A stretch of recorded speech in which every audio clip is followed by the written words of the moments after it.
आज हम कक्षा 9 सामाजिक विज्ञान के अंतर्गत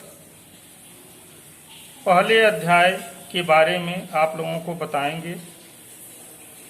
समाज विज्ञान का पहला अध्याय है इतिहास के अंतर्गत फ्रांसीसी क्रांति। फ्रांसीसी क्रांति क्यों हुई, इसके क्या कारण थे, आज हम इसके बारे में आपको बताएंगे। फ्रांस की क्रांति विश्व के एक महान क्रांति थी जिसने संपूर्ण विश्व में समानता, स्वतंत्रता तथा बंधुत्व जैसी एक नवीन विचारधारा प्रस्तुत की, जिससे संपूर्ण विश्व प्रभावित हुआ। यह क्रांति 14 जुलाई 1789 ईस्वी की बास्टील की घटना से फ्रांस के शासक लुई 16वां के विरुद्ध आरंभ हुई और 18 जून 1815 ईस्वी को वाटरलू के युद्ध के साथ समाप्त हुई। लेकिन इसके पूर्व फ्रांस में अनेक राजाओं ने शासन किया। इसके पूर्व लुई 14वां ने शासन किया था। उस समय फ्रांस के अंतर्गत अकाल जैसी स्थिति उत्पन्न हो गई थी। जिस समय लुई 16वां गद्दी पर बैठा, उस समय मात्र उसकी आयु 20 वर्ष थी। लेकिन फ्रांस का राजकोष बिल्कुल उस समय खाली पड़ा था। वहाँ की आर्थिक स्थिति बहुत ही खराब हो गई थी। इस प्रकार लुई 16वां ने जनता पर अत्याचार करना शुरू किया और उसकी शासन व्यवस्था एक तानाशाही शासन व्यवस्था के रूप में उभर कर सामने आई, जिसके कारण फ्रांसीसी क्रांति जैसी स्थिति उत्पन्न हुई। आइए हम आगे देखते हैं कि फ्रांस की क्रांति के कौन ऐसे कारण थे जिसके कारण फ्रांस में क्रांति हुई। फ्रांस की क्रांति के निम्न कारण थे। पहला, राजनीतिक कारण। दूसरा, सामाजिक कारण। तीसरा, आर्थिक कारण। चौथा, धार्मिक कारण। पांचवा, वैचारिक कारण।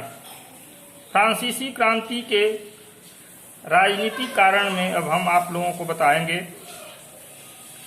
कि फ्रांस के राजनीतिक कारण क्या थे। फ्रांसीसी क्रांति के राजनीतिक कारण में वहाँ शासकों की तानाशाही शासन व्यवस्था जनता के लिए परेशानी बन गई थी। वहाँ के शासक तानाशाही रूप में कार्य करते थे और जनता को प्रताड़ित करते थे। वहाँ शासन व्यवस्था पूरी तरह से दोषपूर्ण शासन व्यवस्था हो गई थी। राजाओं का जीवन विलासितापूर्ण जीवन व्यतीत होता था, क्योंकि उन्हें कुछ विशेषाधिकार प्राप्त थे, जिसके कारण वहाँ के राजाओं पे कोई कर नहीं लगता था और वह अपने कार्य अपने तरीके से कर सकते थे। लेकिन जनता के लिए कोई इस प्रकार की छूट नहीं थी। इसलिए जनता के ऊपर वहाँ के राजा, वहाँ के सामंत, ये सभी लोग अत्याचार करते थे। व्यक्तिगत स्वतंत्रता का अभाव। राजनीतिक कारण में एक व्यक्तिगत स्वतंत्रता का अभाव भी था, जिसके कारण व्यक्ति कोई भी कार्य यानी आम जनता कोई भी कार्य स्वतंत्रता पूर्वक नहीं कर पाती थी।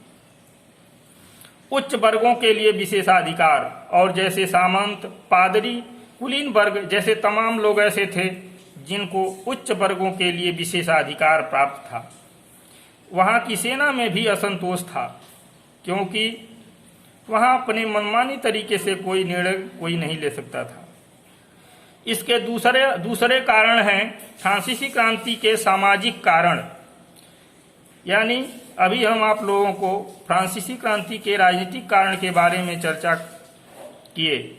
अब आगे आप देखिए, फ्रांसीसी क्रांति के सामाजिक भी कारण थे, जिसके कारण वहाँ फ्रांस में क्रांति हुई।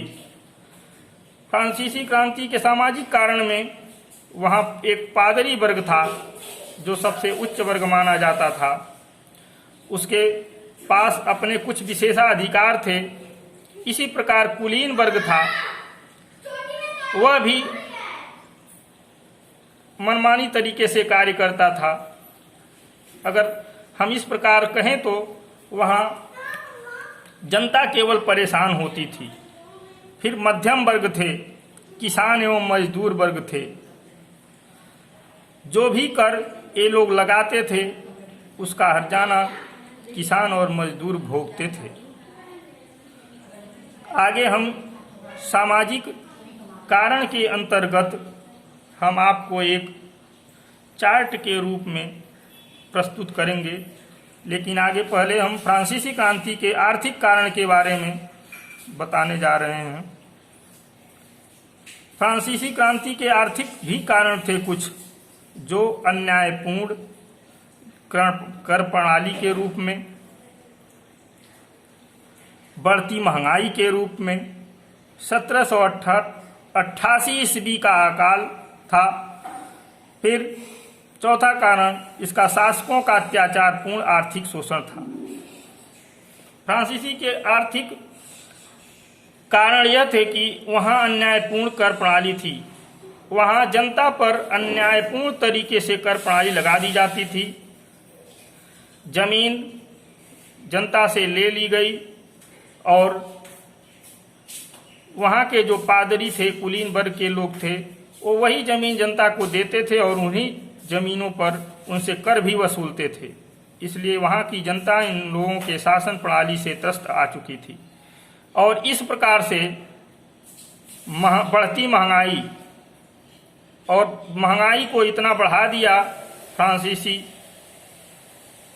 शासन ने कि आम जनता के लिए किसी भी प्रकार से सामान खरीदना, अपने पेट के पालन के लिए भोजन की व्यवस्था करना, यह बहुत ही कठिन हो गया। 1788 ईस्वी का अकाल इसके पहले आया, जब उस समय लुई 14वां शासन कर रहा था। तो उस समय पहले ही जनता बहुत परेशान हो चुकी थी और इसके बाद लुई 16वां के शासन काल में भी जनता पर इतना अत्याचार हुआ जिसके कारण जनता विद्रोह करने के लिए मजबूर हो गई। आगे हम देखते हैं फ्रांसीसी क्रांति के कुछ धार्मिक कारण भी थे। चर्च के पादरियों में व्याप्त भ्रष्टाचार तथा विलासितापूर्ण जीवन और फ्रांस की जनता को किसी प्रकार की धार्मिक स्वतंत्रता प्राप्त न होना भी फ्रांस की क्रांति की उत्पत्ति में सहायक रहा।